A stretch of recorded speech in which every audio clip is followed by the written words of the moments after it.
Hey, thank you so much for tuning in to Instrumental Intel. I am your host, music producer Chick with Beats, and I'm excited to be bringing today's episode to you. It's got music industry news, beats by me for your inspiration, and later I'll be joined by my special guest, GoldN Pieces. We're going to talk a little bit about aligning voices, vibes, and vision, and so much more. So before I go ahead and get into it, I want to make sure that I give a special shout out to my home station, Grander Radio out of Grand Rapids, Michigan. And with that, let's go.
Hey, I'm a chick with beats, multi-genre music producer and strategist to indie artists and labels.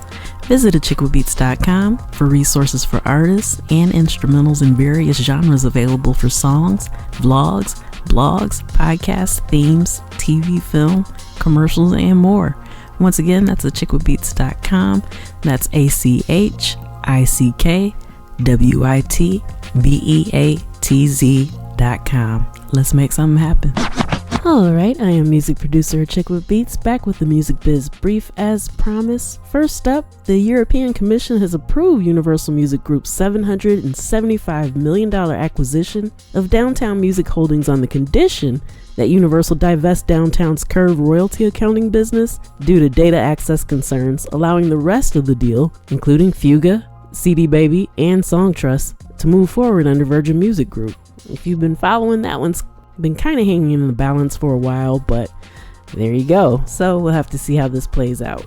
Spotify says it's ready to launch AI tools that let fans create remixes and covers of existing songs inside the platform, framing derivatives as new revenue streams for artist catalogs. The company confirmed that they're working with industry partners on disclosure standards and maintains that it won't move forward with AI deals that aren't beneficial to artists. Once again, that's something we're going to have to see how it plays out. Music rights company Iconoclast is in talks for a potential $500 million sale. The catalog generates roughly $25 to $35 million annually, giving the deal 14 to 20 times earnings multiple. The company was founded in 2021 and holds rights to artists including Nickelback, Tony Bennett, Eve, Giorgio Moroder, and publishing catalogs tied to Beyonce and Diplo. The company focuses on brand and legacy management, NIL rights, and emerging tech, including monitoring generative AI use of artist likeness.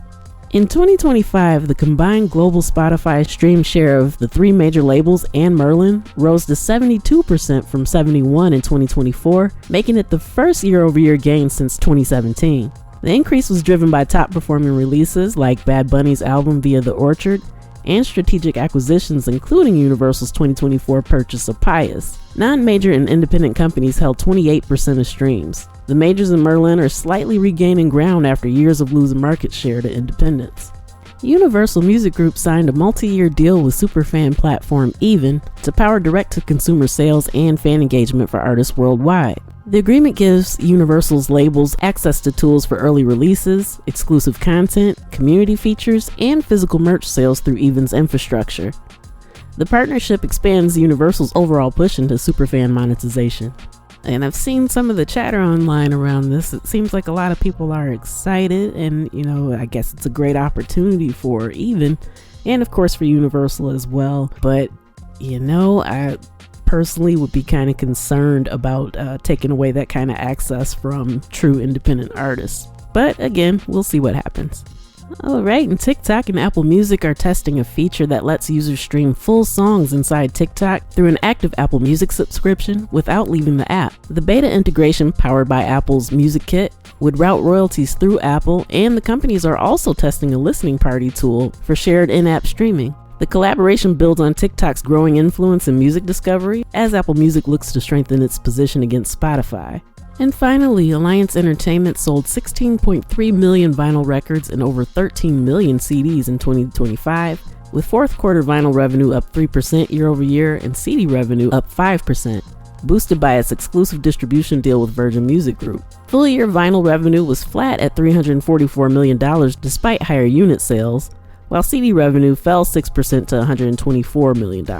The company is also expanding into authenticated collectibles, offering vinyl releases with embedded technology to track ownership, as physical formats remain a strong collector-driven category. Alright, that's it for this week's Music Biz Brief. I'm going to take a quick pause for the cause, and then I'll be back with my special guest right after this, GoldN Pieces. Keep it locked.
Hey, I'm a Chick with Beats, multi-genre music producer and strategist to indie artists and labels. Visit achickwithbeats.com for resources for artists and instrumentals in various genres available for songs, vlogs, blogs, podcasts, themes, TV, film, commercials, and more. Once again, that's achickwithbeats.com. That's ACHICKWITBEATZ.com. Let's make something happen. Hey, thank you so much for tuning in to Instrumental Intel. I'm your host, music producer, Chick with Beats, and I'm excited to say that I have some very talented ladies in the building with me today. GoldN Pieces, if you could, let everybody know a little bit about who you are and how you got started on this journey that you're on right now. Well, hello, we're GoldN Pieces. I'm Mia. I'm May. I'm Bree. And I would like to say our journey really just started with friendship and freedom. If we could put it into two words, we really love music, and we love music that make you feel good, but also just music you could feel in general, which we feel is missing from now. So that's mainly our thing, is just to bring the good vibes and good frequencies to people. Yeah, I totally agree with that as well, too. I feel like music is an outlet. It's healing, creating it and listening to it. And that's something that always steered me into music and singing as well, too. Yeah, I feel like music has just always been a feel-good thing for people, no matter to what capacity. But we like to really try to incorporate our good vibes and good feelings into the songs and music that we make. And so we're able to pass it on to others. I love that. Yeah. You said that you feel that it's missing, and I also feel the same way. My family knows I complain about it all the time, turn on the radio. I'm like, goodness, where are the good songs? Like, it just feels so sad. Why is it? Yeah. Mm-hmm. So with that being said, the fact that you can recognize that kind of shows that maybe you grew up listening to specific people. Who were some of your influences that kind of help you know to keep that positive vibe and energy up?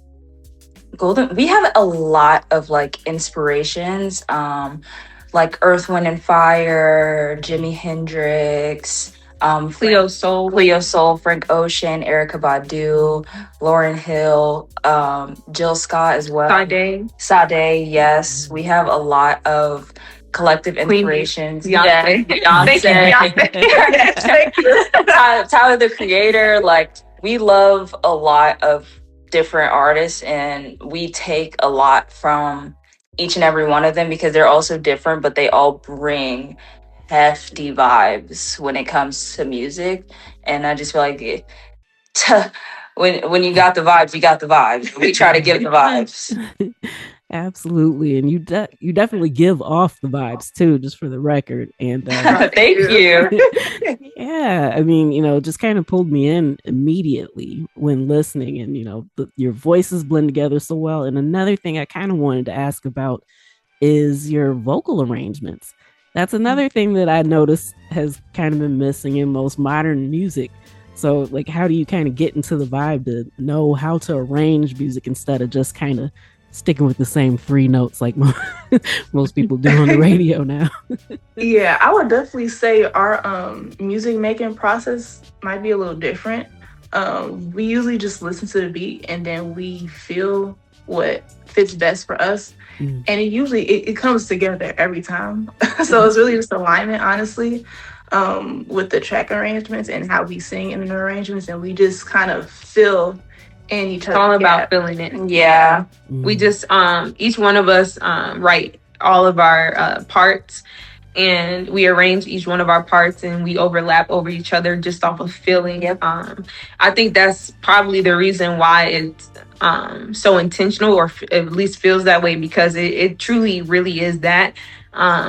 We are very we love layers. I think that's layer it down. Yeah. Okay. I think we just feel it. We fill it up, and then we also feel it, so that it's something adding things. It's not just hooping and hollering over the track. Every ad-lib, every layer has a purpose. Yeah, we try to really just keep adding until it feels correct, if that makes sense, because sometimes you're going and you're like, it sounds good, but it's not it's not there yet. That's when we just add 3 more layers to it.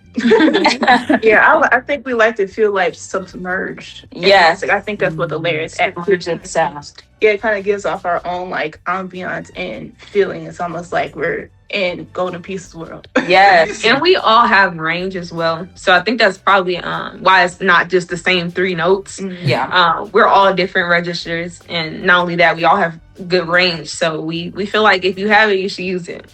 Period. Love that. Okay, so you mentioned, the friendship. Can you tell us a little bit about how you came together and, formed the origin story, if you will? Of course. Me and Mia, we have been friends for 16 years. a very long time. And we met Nayana through a mutual friend in 2020. And then we all sort of just clicked. And then in like January or like early February 2024, Tamia called us and she was like, we should start a girl group. And I was like, I've been saying this for years. I've been saying this for years because Nayana is like a vocal guru and she just loves everything vocals and the girl can sing. So we heard her like singing just all throughout, and me and Mia, we have a lot of like vocal ability as well, just naturally, but Nay works on her vocals and has been in choir and things and stuff like that. So it was like, okay, we gonna the missing piece. Yeah. We were like, I'm finding it. I found it. Yeah. So it just sort of took off after she like brought that up to us. She was like, yeah, I think we should start a girl group. And so we did. Awesome. Yeah. And I was definitely down. Of course. All right. So, do all of you have choir backgrounds? So I was in choir, I want to say through middle school, through high school a little bit. But Bree can tell you, our school, when it came to performing arts in general, most of the budget went to sports. Yes. Football specifically. But I did do church choir for a millisecond. I do have church. I have church choir background, because my mom and my grandma, they both directed the choir. My grandma played the organ, and even at my other grandma's house, I was required to do everything because it was a family church. So I had to sing wherever I went. It was a requirement till I was 13. Okay, so it's really in you, just your whole life. Wow. I've been in choir since elementary school, but I've been singing since I was 4. So I've really been in choir throughout all of my school years, and I'm in school for music, so it's kind of just been built in. Okay. I've been in regular choir, show choir, competition show choir. So very choir kid. Yeah. Very quiet. Yeah, I've recently seen a theory floating around online. I can't remember if it was Facebook or Instagram, but it was one where they were saying more of these people need to have choir training, and you can kind of tell the difference. When I heard the 3 of you, I thought that they sound like they've been in a choir before, because you're not fighting, you know how to find the balance and all that, and just kind of blend together so well.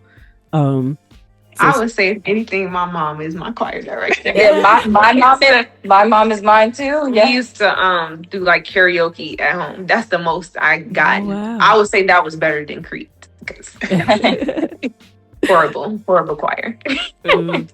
But we did do jazz choir recently. We forgot about that.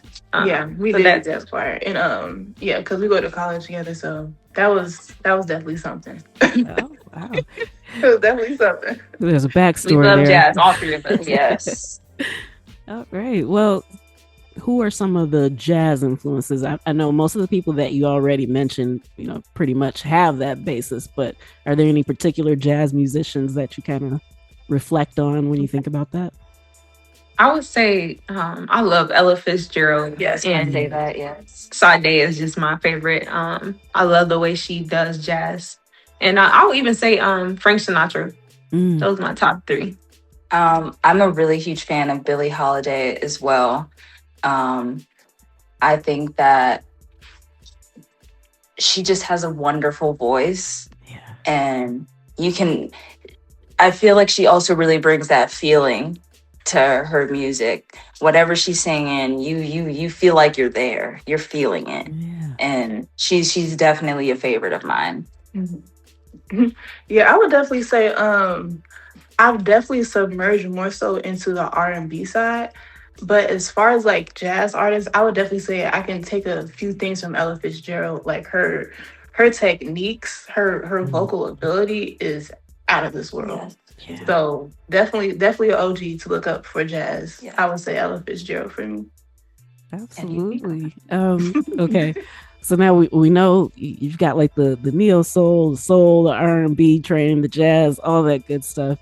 Is there any particular song or genre that you kind of listen to that you might get influence from, but somebody would be surprised to hear?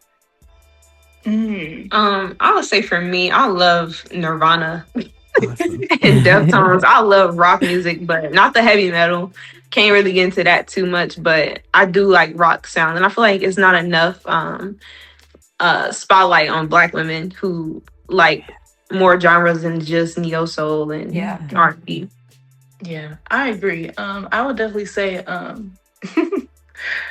I would take from Nirvana a little bit. They I think it was Kurt Cobain. Yeah, he did that vocal fry. Yeah. I was like, that's cool. I'm gonna take that, switch up, finesse it a little bit. And I will also say Willow Smith. I do like a little bit of like alternative pop rock type of vibes. Really, she do like alternative jazz. She does. She did a jazz Yeah. feature on her most recent album, Which was amazing. yeah, and her technique was like really great, being able to fuse those two things, and she uses a lot of projection as well too. And then on top of it, like jazz techniques, that's techniques just clashing together. So respect.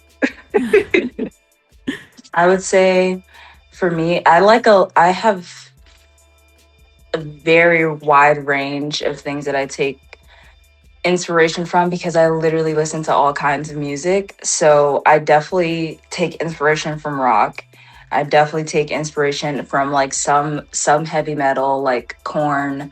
But I also take a lot of inspiration from K-pop because the way that they like use their voice to bring like a sense of joy in the songs is very specific and particular, and I love it.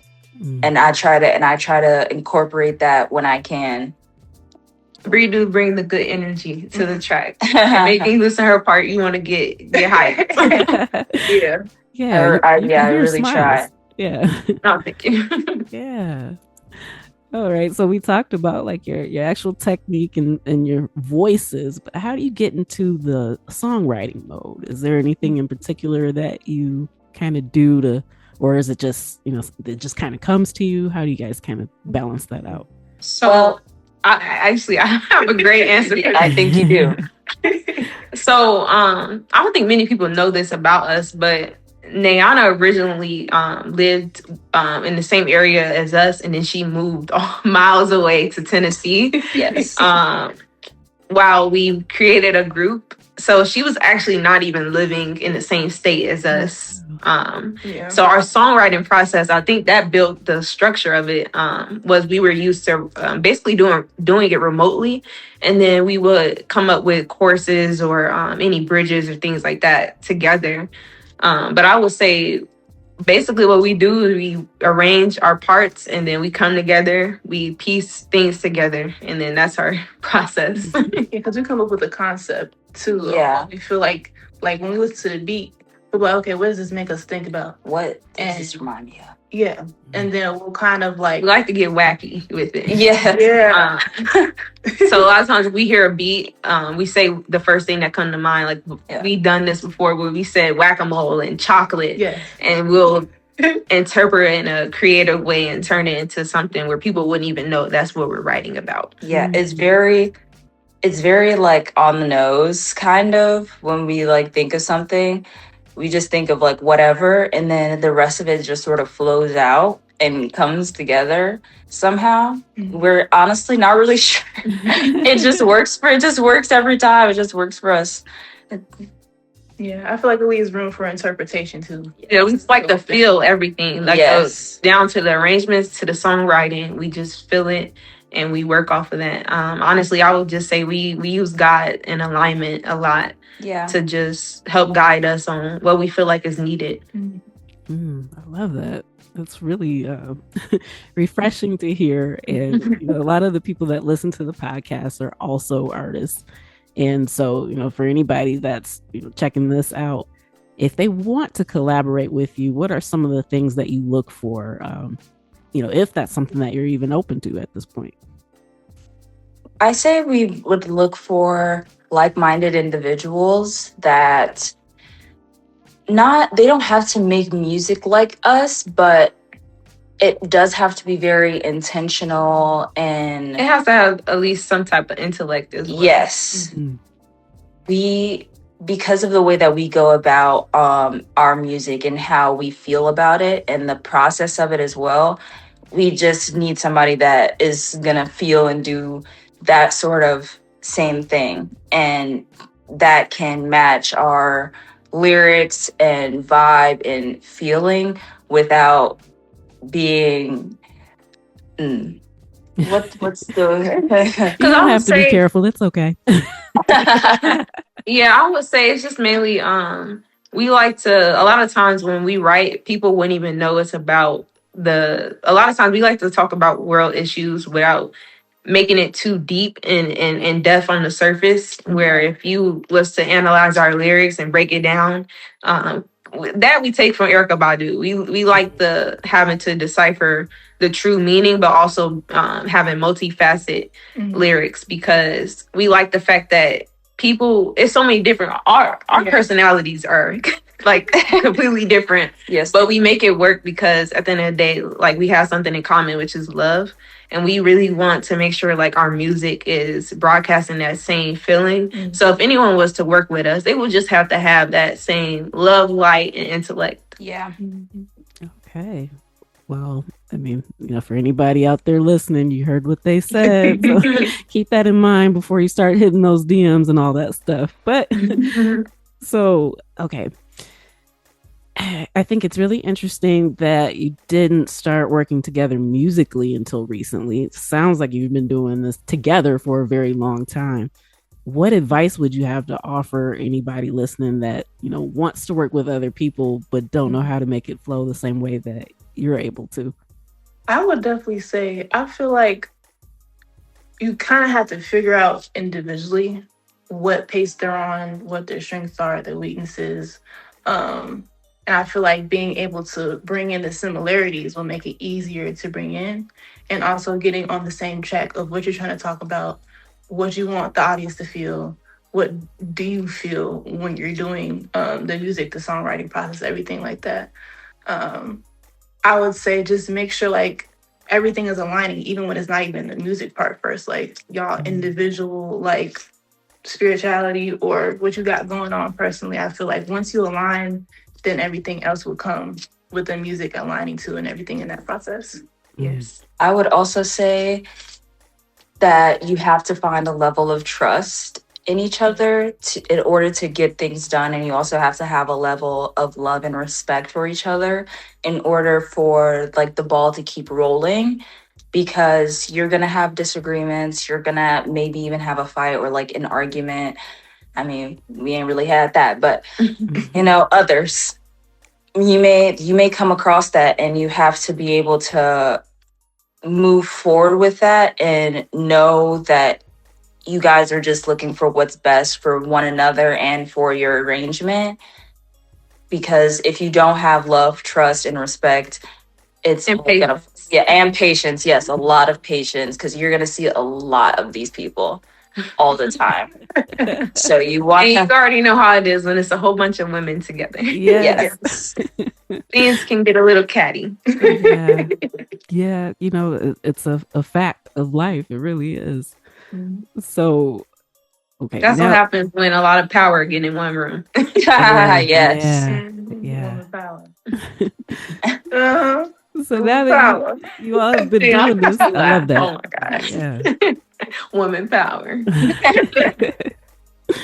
Yes. So now that you've been doing this for a bit, what are some of the things that you've learned that you feel might have been kind of helpful if you knew first getting into it, but you know the lesson now? I feel like definitely for all of us that we want is that business is a very big part of being in the music. It's 90% business, Yes. 10% music. Mm-hmm. I feel like what I've learned as well too is having 3 completely different people. We all got different music tastes. We see music differently, hearing music differently. Aligning that, just knowing that this is going to take time. Yes. This is going to take time, but enjoy the process as you're going through it, and just being patient and giving yourself grace individually as well. I would also say something we know now that we probably didn't really think about before is that knowing a producer is amazing because, finding beats on YouTube is rough. It's hard. You don't get good stuff. They don't respond when you try to buy a beat. Just knowing somebody that makes a beat or that you can work with to make a good beat, that goes a long way. I know y'all got a friend out there or something that can put something together. One thing I would say as well, definitely no labels. Labels is a no-go. I think we knew that off the rip, but once we really did research, we was like, okay, Definitely no labels. Yeah. I would definitely say contracts, and Yes, definitely contracts for everything.